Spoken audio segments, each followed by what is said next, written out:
হরে কৃষ্ণ। শ্রী শ্রী গুরু গুণাঙ্গ জয়তু জয় শিল প্রভুপাদ। হরে কৃষ্ণ। শুধু ভক্ত সজ্জন, আজকে আমরা পাঠ করব শ্রীমদ্ ভগবদ গীতা যথাযথ 3য় অধ্যায় শ্লোক নম্বর 7। তো সবাই আমার সাথে সাথে শ্রবণ করার চেষ্টা করবেন। যতু ইন্দ্রিয়াণি মনসা নিয়ম আরভতে অর্জুন কর্মেন্দ্রিয় কর্মযোগম আসক্তস বিশিষ্যতে। যিনি তু কিন্তু ইন্দ্রিয়াণি ইন্দ্রিয় সমূহ মনসা মনের ধারা নিয়ম সংযত করে আরভতে আরম্ভ করেন অর্জুন, হে অর্জুন, কর্মেন্দ্রিয়ের ধারা কর্মযুগম কর্মযুগ আসক্তি রহিত স তিনি বিশিষ্ট হন। গীতার গান। কেউ যদি ইন্দ্রিয় সংযত নিয়মে কর্মের আরম্ভ করে যথাযথ ক্রমে বাতুল না হয় মর্কট বৈরাগ্য করি অন্তর্নিষ্ঠা হলে হয় সহায় শ্রী হরি। সেই হয় কর্মযোগ কর্মেন্দ্রিয় ধারা আসক্ত রহিত কর্ম বিশেষ প্রকারা। অনুবাদ। কিন্তু যিনি মনের দ্বারা ইন্দ্রিয়গুলোকে সংযত করে অনাসক্ত ভাবে কর্মযোগের অনুষ্ঠান করেন তিনি পূর্বোক্ত মিথ্যাচারী অপেক্ষা অনেক গুণে শ্রেষ্ঠ। বলছে কি যে কিন্তু যিনি মনের দ্বারা ইন্দ্রিয়গুলোকে সংযত করে অনাসক্ত ভাবে কর্মযোগের অনুষ্ঠান করে তিনি পূর্বোক্ত মিথ্যাচারী অপেক্ষা অনেক গুণে শ্রেষ্ঠ। মিথ্যাচারী যারা ভান করে, তো তাদের অপেক্ষা শ্রেষ্ঠ হচ্ছে যারা মনে ইন্দ্রিয়গুলোকে সংযোগ করে অনাসক্ত ভাবে কর্মযোগ করে অনুষ্ঠান করে। তাৎপর্য। তো সাধুর বেশ ধরে উশৃঙ্খল জীবনযাপন ও ভোগ তৃপ্তির জন্য লোক ঠকানোর চাইতে স্বকর্মে নিযুক্ত থেকে জীবনে প্রকৃত উদ্দেশ্য সাধন করা শত সহস্র গুণে ভালো। জীবনের প্রকৃত উদ্দেশ্য হচ্ছে জড়বন্ধন থেকে মুক্ত হয়ে ভগবানের কাছে ফিরে যাওয়া। স্বার্থগতি অর্থাৎ জীবনের প্রকৃত স্বার্থ হচ্ছে শ্রী বিষ্ণুর শ্রী চরণাবৃন্দের আশ্রয় লাভ করা। হরি বল। সমগ্র বর্ণাশ্রম ধর্মের উদ্দেশ্য হচ্ছে মানুষকে সেই চরম গন্তব্যের দিকে নিয়ে যাওয়া। কৃষ্ণ ভাবনাময় উদ্বুদ্ধ হয়ে কর্তব্য কর্ম করার ফলে একজন গৃহস্থ ভগবানের কাছে ফিরে যেতে পারে। আত্ম উপলব্ধির জন্য শাস্ত্রের নির্দেশ অনুসারে সংযত জীবনযাপন করে কেউ যখন কর্তব্য কর্ম করে তখন তার আর কর্মবন্ধনে আবদ্ধ হয়ে পড়ার কোনো আশঙ্কা থাকে না, কারণ সে তখন আসক্তি রহিত হয়ে সম্পূর্ণ নিষ্পৃহভাবে তার কর্তব্য কর্ম করে চলে। এইভাবে সংযত ও নিষ্পৃহ থাকার ফলে তার অন্তর পবিত্র হয় এবং ভগবানের সান্নিধ্য লাভ হয়। অজ্ঞ জনসাধারণের প্রতারণাকারী মর্কট বৈরাগ্য হবার চাইতে একজন ঐকান্তিক ব্যক্তি যে এই পদ্ধতি অনুসরণ করে সে অনেক উন্নত স্তরে অধিষ্ঠিত। যে সমস্ত ভণ্ড সাধু লোক ঠকানোর জন্য ধ্যান করার ভান করে তাদের থেকে একজন কর্তব্যনিষ্ঠ মেথরও অনেক মহৎ। একজন কর্তব্যনিষ্ঠ মেথরও অনেক মহৎ। হরি বল।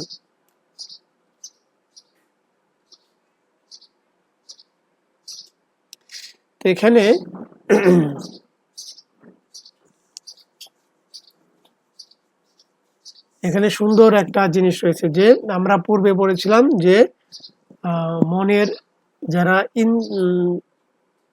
ইন্দ্রিয় সংযত না করে সে সাধু হওয়ার চেষ্টা করছে কিন্তু সে ইন্দ্রিয়গুলোকে সংযুক্ত নাই, তো তাকে বলা হচ্ছে প্রতারক, তাকে বলা হচ্ছে মিথ্যাচারী ভণ্ড। কিন্তু পরবর্তী শ্লোকে এই শ্লোকে ভগবান বলছেন কিন্তু মনের দ্বারা ইন্দ্রিয়গুলোকে সংযত করে অনাসক্ত ভাবে কর্মযোগ অনুষ্ঠান করে তাইলে আগের মিথ্যাচারে ভণ্ডের চাইতে অনেক গুণ শ্রেষ্ঠ, কারণ সে কর্ম করে অনাসক্ত ভাবে কর্মযোগ করে। যে বলছে কি যে সাধুর বেশ ধরে উশৃঙ্খল জীবনযাপন করার চাইতে বা লোক ঠকানোর চাইতে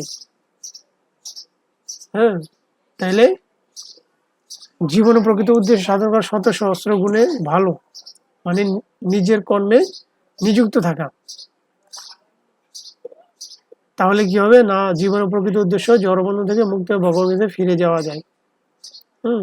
এটা হচ্ছে সমগ্র বর্ণাশ্রম। সমগ্র বর্ণাশ্রম ধর্মের উদ্দেশ্যটা কি না, ভগবানের কাছে ফিরে যাওয়া। আর মূল স্বার্থ কি, ভগবান শ্রী বিষ্ণু শ্রীচরণে আশ্রয় লাভ করা। এখানে মূল জিনিসটা হচ্ছে আসক্তি রহিত হয়ে, যে যার যার বর্ণাশ্রম, যার যার কর্ম থেকে নিযুক্ত থেকে ভগবানের সেবায় নিযুক্ত হওয়া, কিন্তু সেটা হবে আসক্তি রহিত হয়ে। এভাবে সংযত নিষ্পেষ থাকার ফলে যে কেউ গৃহস্থ ভক্ত কি ভগবানের কাছে ফিরে যেতে পারবে।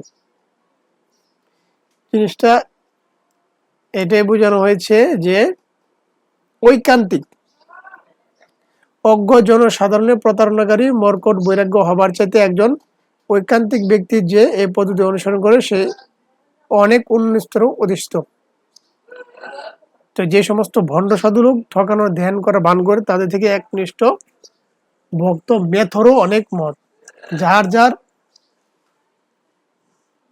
কর্মনিষ্ঠ থেকে। এখানে অনেক এরকম উদাহরণ রয়েছে, যে প্রথম ছাত্র, একটা উদাহরণ, যে প্রথম ছাত্র সে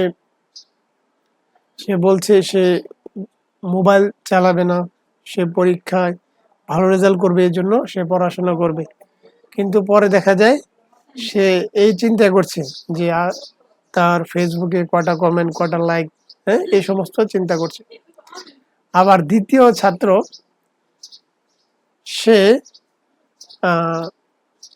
সে তার উদ্দেশ্য অনুযায়ী সে কর্ম করছে, পরিবারের কাজও করছে, আবার পড়ালেখাও করছে, হ্যাঁ, আবার পরিবারের কাজও করছে, হ্যাঁ, তার যে যে কর্তব্য থাকা দরকার সেই কাজও করছে। তো এখানে বলা হয়েছে কি, যে যে কর্তব্য থেকে যেই কাজটা করছে, আর যে মোবাইল টোবাইল সব ছেড়ে দিয়ে পড়াশোনা চিন্তা করছে, অথচ তার পড়াশোনা হচ্ছে না, কারণ কি, তার আসক্তি আছে। আর দ্বিতীয়টা কি, তার কর্তব্য কর্ম করে গিয়ে সে পড়াশোনা করছে, তো তার আসক্তি নেই, তার মোবাইলের প্রতি আসক্তি নেই। এটা যে আসক্তি রহিত, এবং প্রথম হচ্ছে তার আসক্তি আছে। তো বলা হচ্ছে কি, যে প্রথমটার চাইতে দ্বিতীয়টা অনেক ভালো, ভালো রেজাল্ট করবে, কারণ তার ভিতরে অন্য কোনো আসক্তি নেই, মোবাইলের আসক্তি নেই। সে তার কর্তব্য কর্ম করে গিয়েও সে পড়াশোনা করে ভালো রেজাল্ট করতে পারে, সে হচ্ছে আসক্তি রহিত হয়ে। তো ঠিক এখানেও একটা উদাহরণ বলা হয়েছে, যে অনেকে সাধুর বেশ ধরে জীবনযাপন করছে, কিন্তু ভোগ তৃপ্তির জন্য, রূপ ঠাকানোর জন্য সে তার কর্ম করছে। অনেক গুরু আছেন, অনেক সাধু আছেন, তারা তাদের শিষ্যদেরকে বলেন যে যেটা শাস্ত্রে নিষেধ করা হয়েছে সেটাও তারা বলছেন যে তাদেরকে এনে দিতে, তারা খাওয়ার জন্য তার শিষ্যদেরকে ওইভাবেই পরিচালিত করছেন, ওইভাবেই পরিচালিত করছেন। সেই সম্বন্ধে অনেক বলছেন, লুবি গুরু কামি চলা দুজনেই নরকে গেলাম। এই শুধু তাদের কারণে, কারণ তাদের লোক দেখানো বৈরাগ্য বেশ, এবং তার শাস্ত্রের কথা না মেনে তাদের ইন্দ্র তৃপ্তি, এই যে ইন্দ্র তৃপ্তি, তাদের ইন্দ্রগুলা কন্ট্রোলে নেই, আনকন্ট্রোল ইন্দ্রগুলা নিয়ে ভগবানের সবাই এসেছে, যেটা হচ্ছে প্রতারক, এবং সেটা হচ্ছে ভয়াবহ।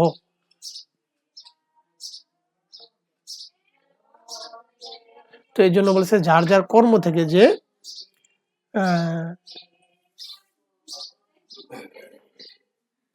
শুচি মুচি হয়ে শুচি হয় যদি কৃষ্ণ বোঝে, আর শুচি হয়ে মুচি হয় যদি কৃষ্ণ তেজে। একজন মুচিও সে ভগবানকে লাভ করতে পারবে যদি সে ভগবানের ভজনা করে, আসক্তি রহিত হই। আর একজন আছে সে পবিত্র, কিন্তু হ্যাঁ আসক্তি রয়েছে, ইন্দ্রিয়। তো তো সে যতই ভগবানের ভজনা করুক না কেন, সে ভগবানকে লাভ করতে পারবে না। তো এটা হচ্ছে আসক্তির ব্যাপার। তো দুইজন বন্ধু, একজন সে সবসময় ভগবানের সেবা পূজা করে, হ্যাঁ, আরেকজন বন্ধু সে অন্যান্য নিকৃষ্ট কাজে জর্জরিত।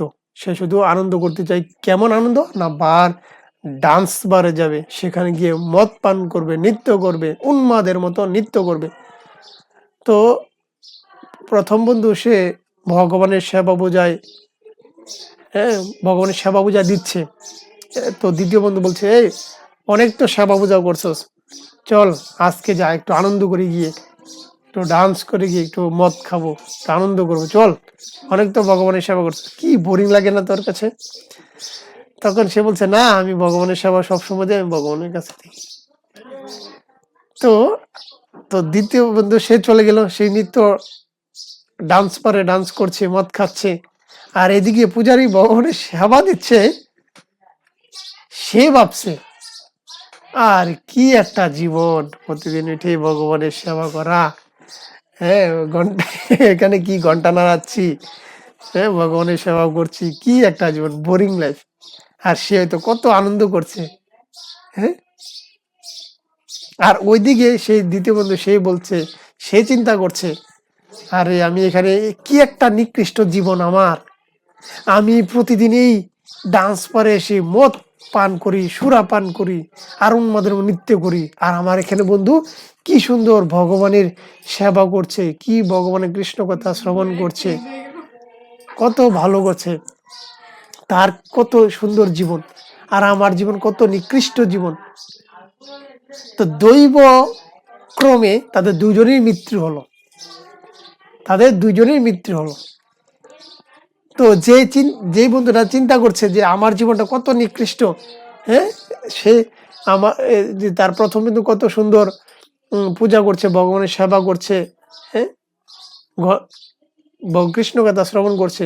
তো তার যে চিন্তা ভাবনা, সেই কারণে সে ভগবানের চিন্তায় ছিল, কৃষ্ণ স্মৃতি। তো যে কারণে সে ভগবত ধামে গেল। আর যে বন্ধুটা ভগবানের সেবা পূজা করছে আর ভাবছে যে আমার এই বন্ধুরা কত আনন্দ করছে, মদ খাচ্ছে, ফুর্তি করছে, আর আমার এখানে বোরিং হচ্ছে, আমার ঘন্টা নাড়াচ্ছে, আমার জীবনটা কি। তো সে চলে গেছে, সে নরকে গিয়েছে।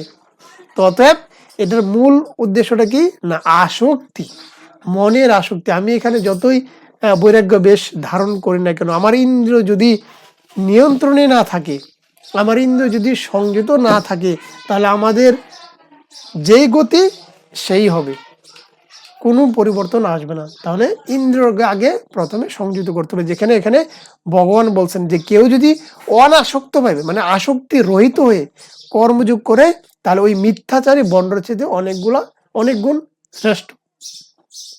এখানে এই উদাহরণ মধ্যে আমরা বুঝতে পারি, এই শ্লোকে ভগবান এটাই বুঝাচ্ছেন যে মনের দ্বারা ইন্দ্রগুলোকে সংযত করে অনাসক্তভাবে কর্ম করতে হবে। হরে কৃষ্ণ। তো আজকে পর্যন্তই, আমরা পরবর্তীতে নতুন আরেকটি শ্লোক পাঠ করব। হরে কৃষ্ণ।